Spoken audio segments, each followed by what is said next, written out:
beyond the sea, somewhere waiting for me. Hey Lodi residents and friends of social media, Lieutenant Mobilio here from the Lodi Police Department. And I have a special interview coming to you in a minute with Lodi's own Jimmy Scalia. And he's going to come here and talk about the borough of Lodi and his passion of Bobby Darin and what he does through the lecture circuit talking about Bobby Darin. So stay tuned and enjoy the show.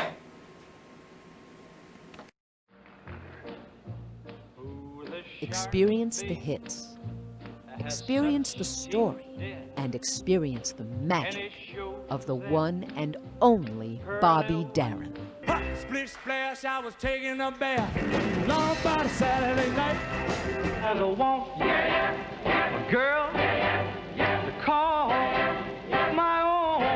I wanna dream alone, so I don't have to dream alone. If I were a carpenter and you were a lady,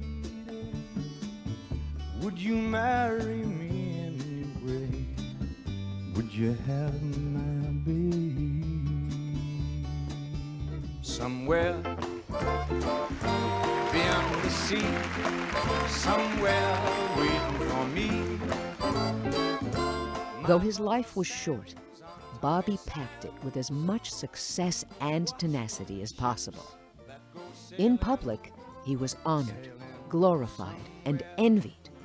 But in private, he was constantly battling health and family issues. These complexities have made the musician and the man almost impossible to dissect, and most portrayals of him seem to lack the Darin punch. Until now. Beyond the Sea, the life and music of Bobby Darin is a lecture that entertains and enlightens by incorporating audio and never-before-seen video into the presentation. Bobby Darin archivist Jimmy Scalia will be your host as you follow the story of one of the greatest performers of all time. Working in conjunction with Dodd Darin and the Darin estate, Jimmy has studied and documented this story for over 20 years. And make sure to stay till the end, where a Q&A session will be held, as well as the opportunity to see original Darin memorabilia. It's a lecture, unlike all others, about a man who was unlike all others. But it is something that everyone can enjoy. Beyond the Sea, the life and music of Bobby Darin. Back in time.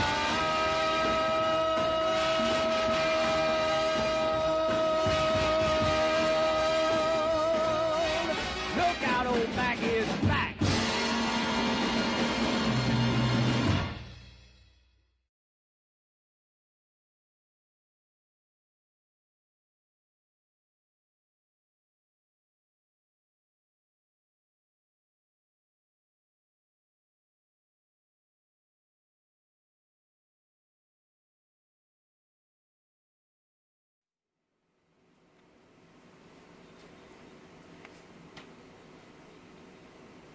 Hey everyone, let's welcome Jimmy Scalia to the Lodi Show. Hey Jim, how are you? Welcome here today. Thank you.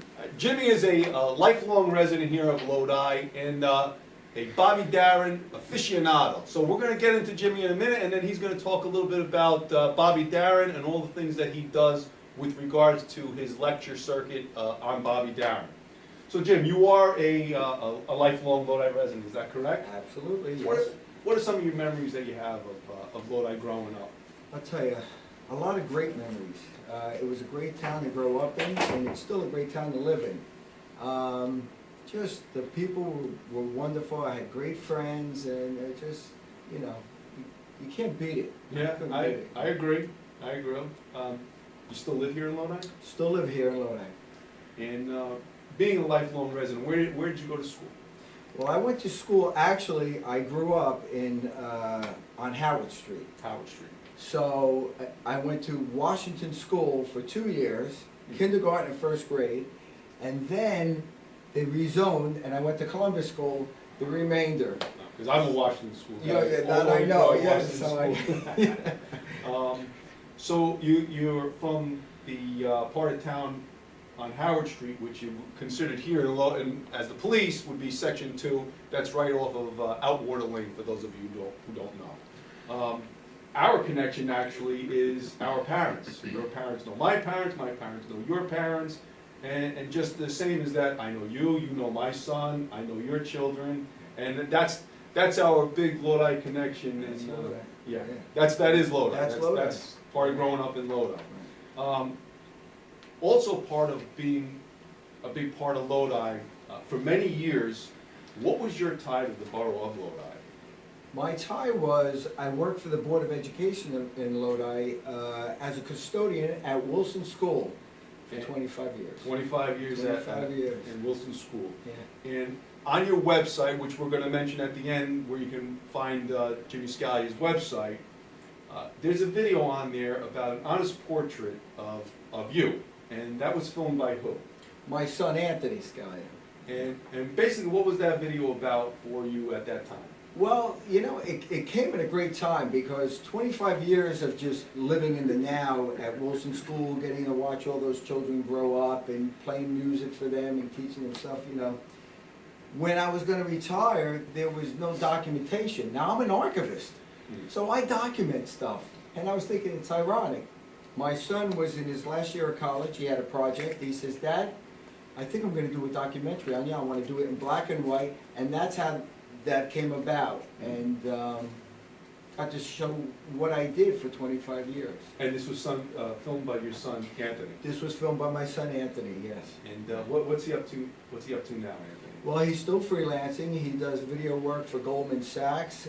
He's hopping and bopping all over the place. So he definitely keeps himself busy. And he did very well. He won a couple of awards with that document. Yeah, it was really Yeah, so he did good. Yeah, He's a good kid. I enjoyed watching it, and actually, like I said to you before you came here to join us on the show today, I went back and I watched it again. And it's a cool video. So when you get a chance, go on Jimmy's website and you get a chance to watch him. The Jimmy Scalia, an honest portrait. It's really a cool video. And I said to you before we got started that as a young patrolman, I can remember many times in the middle of the night, if the alarm system would go off at Wilson School, you and I would meet up and we'd talk. We'd walk to school, make sure everything was secure, and then we would wind up getting into talking about music and all his different influences and his connection with Bobby Darin, which myself, you know, I'm a big Bobby Darin fan myself, so when you talk about Bobby Darin, I'm intrigued by what you say too, because I am also a Bobby Darin fan, which we're going to get into a minute right now. So let's talk about one of your biggest passions. Besides your family, one of your biggest passions is Bobby Darin, right? And your Bobby Darin lectures, correct? Correct. All right. For those of you watching and have no idea who or what Bobby Darin was, what can you tell us about Bobby Darin? He was a chameleon. He was a guy who could act, was up for an Academy Award, Best Supporting Actor. He could write music. He's in the Songwriters Hall of Fame. He's in the Rock and Roll Hall of Fame. He just was an all-around guy who knew how to make different types of music. That's why I liked him. I always had a lot of respect for Frank Sinatra and swing music and, you know, Dean Martin. I mean, I love Dean Martin. Who doesn't? Right. Rolling Stones and the Beatles and, you know, Led Zeppelin and the Eagles. Love it all. But there is this fiber that Bobby Darin can actually, you know, get his way through. Mm. And I think that's why I gravitated towards Bobby Darin and just became a huge fan. How did you get into the Bobby Darin? I mean, what was how did you find Bobby Darin to? I'll tell you how I got into Bobby Darin. Okay. My uncle Phil, who you know, Yes. he was a big Elvis fan, but besides being an Elvis fan, he was a Bobby Darin fan. And I never really knew. Naturally, Elvis, everybody knows Elvis, Right. and Sinatra and Dean Martin. But as a young kid, who's Bobby Darin? I really never knew who Bobby Darin was, but I took it upon myself to go buy some albums of Bobby Darin and learn who Bobby Darin was, and that's how I became. Sure. Was actually through my Uncle Phil's how I became a Bobby Darin fan. So how did you find out and become? what happened was my dad, another Lodi resident, lifelong resident, along with my grandmother, who was a lifelong resident, went to the School of Performing Arts and then joined the Marines. Who went to the... My dad. Oh, really? So drops out, joins the Marines, just like his brother, Manny Scalia. They all joined the Marines. And so what happens is, he knew a lot about music. And my dad. And his tastes were very eclectic, as my mom. So my dad, of course, Sinatra, all that kind of big band, or even classical music or whatever. And my mom with the Elvis and the rock and roll. We just had all this music playing in our house. And he had a Bobby Darin album. And it appealed to me like crazy. And he gifted it to me when I was 1967, when I was 7 years old. One side had rock and roll on it, and you flipped it over and you had swing music like Artificial Flowers with these great arrangements. And I'm like, he was an Italian kid with a little bite to him in a sharkskin suit, and I'm like, putting up my ears around, and that's why he became the guy for me. If you had to say, we're going to get into it in a minute about his hits, but out of all his songs that he ever made, what was one of your favorite songs?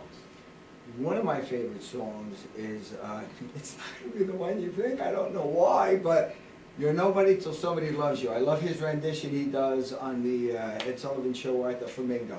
But you know, there's just so many.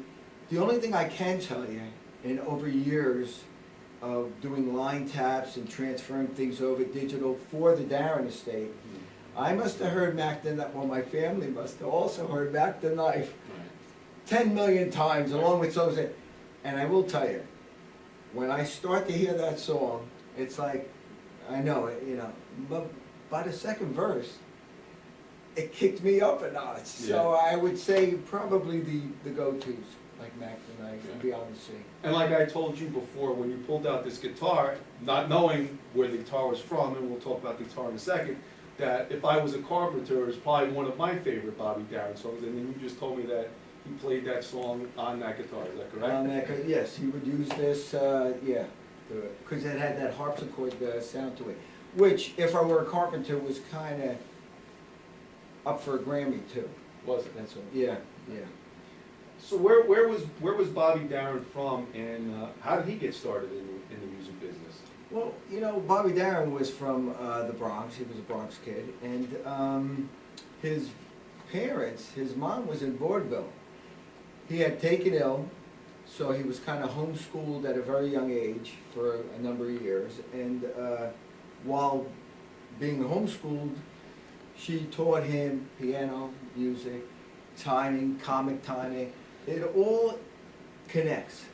And he was learning all these different types of music and stuff like that. And I think that's what made him want to be an entertainer. And so before you know it, he starts writing songs, he starts teaming up with Don Kirshner, and they're writing some songs, and they're panhandling, like trying to sell their stuff. And Connie Francis and Bruce Brown, and like some R&B people were singing their songs. And then one thing led to another, where eventually his own songs that he wrote, he got recording contracts, and he became... Started to kick off. Yeah. Some of his musical influences himself, who influenced Bobby Darin? Besides his, I guess you just said now, his mom was a big influence on him, but were there any musical influences that he took after, or he looked up to as a young guy getting into the business? Yeah, he definitely, despite there was always that riff between him and Sinatra, he really loved and respected Frank Sinatra. Frank was the voice. Al Jolson. But Al Jolson was also a showman. Yes. That's where that Darin thing comes in, not just a singer. Bing Crosby. These were the types of music. But he would also listen to, which they would call hillbilly music or whatever back in the day, which was kind of like the country western from Louisiana Hayride and stuff. So that was kind of his love, along being around Harlem. So he was into that R&B, that black too. You know, so you know, that's Where his influences came from? Yeah, pretty much so, yeah. And so as he progressed through time and he got involved in movies and acting and everything else, he took on with Connie Francis at a young age, right? He was writing for her.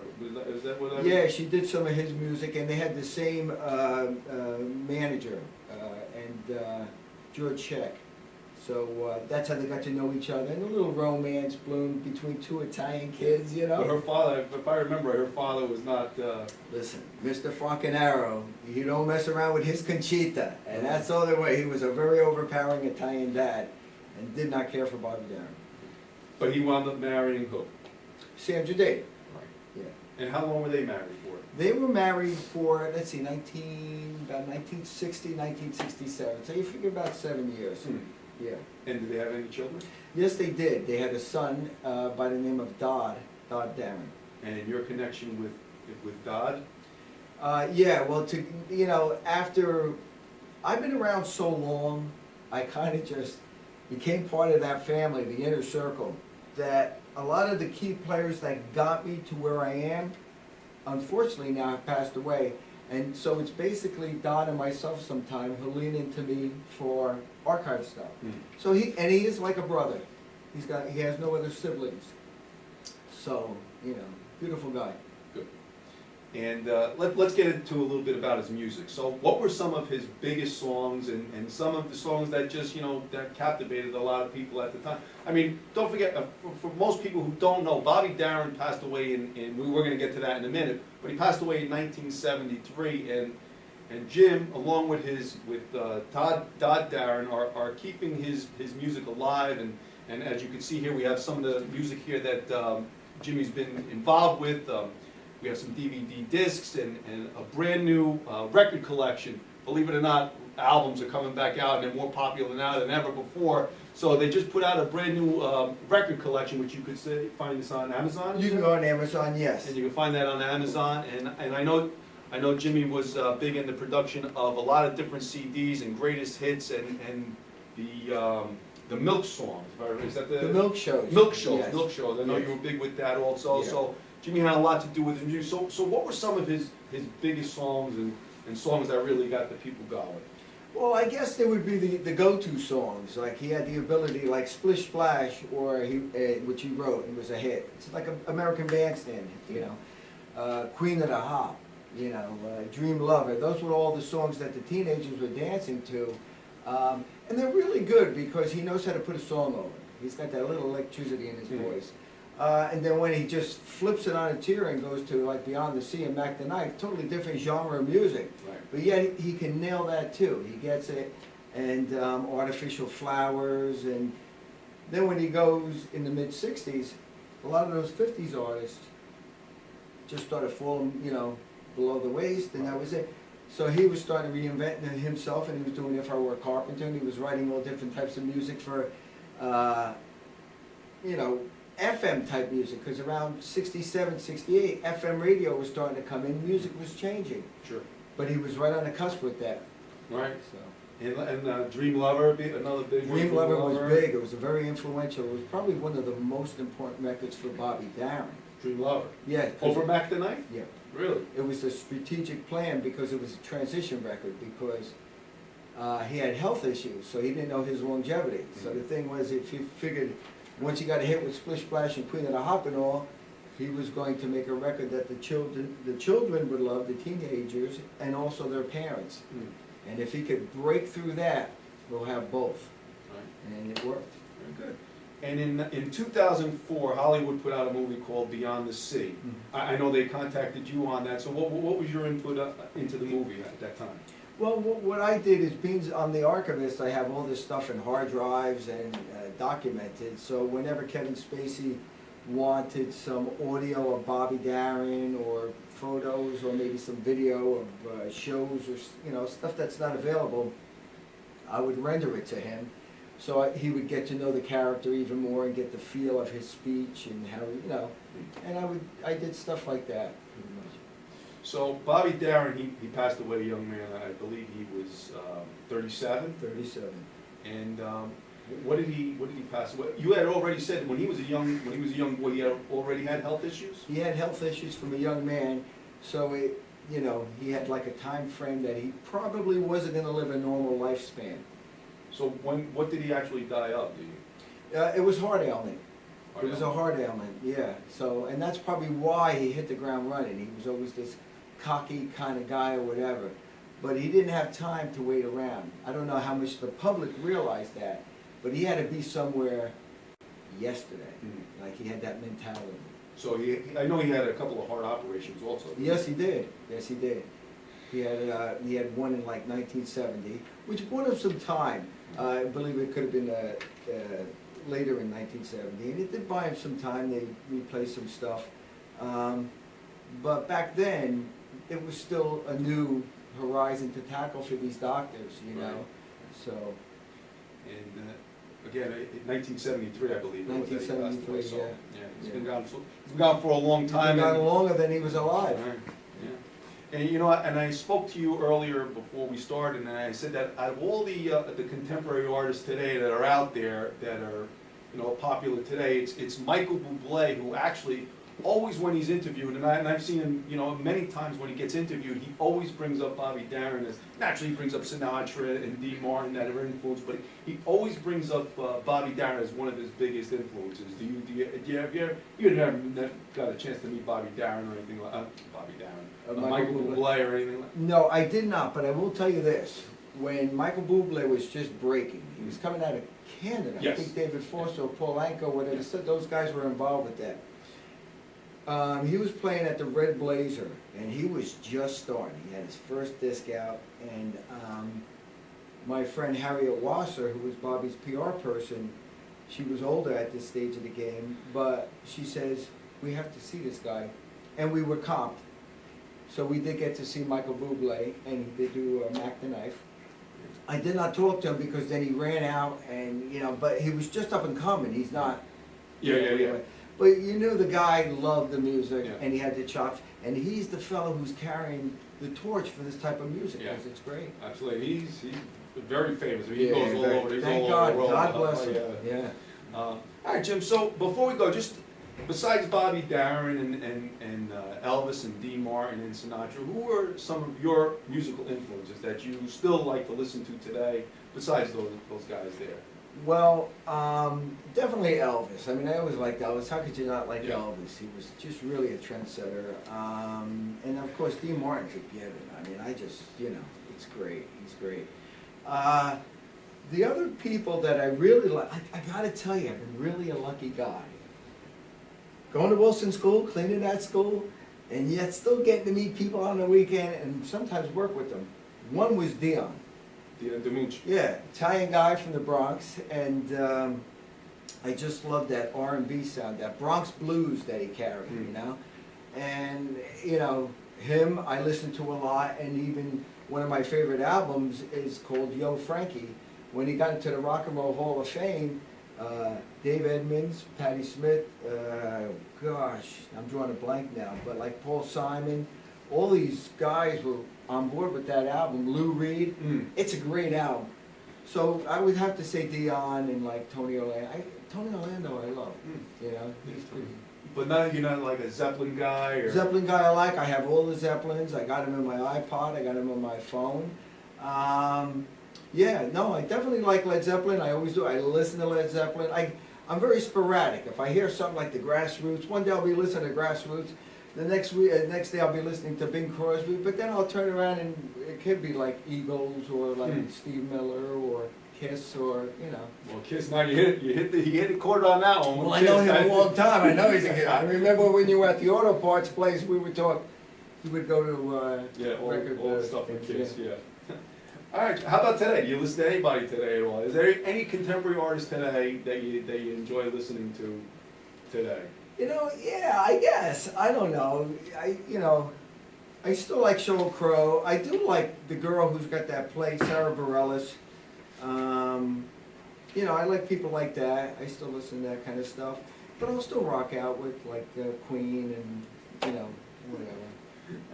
All right, Jim. Well, thank you very much for coming Thank out you very and much. talking about Thank Lodi you. and Thank you Bobby so much. Darin. Love Lodi. So, if you found this interview with Jimmy Scalia interesting and you want to know more about Bobby Darin, go on his website. He's also touring right now. He has a lecture tour that he goes out to called Beyond the Sea, The Life and Times of Bobby Darin. We're going to post these on our website also after this video. So you get to see, he has all the tour dates that he goes around and he talks to Bobby Darin.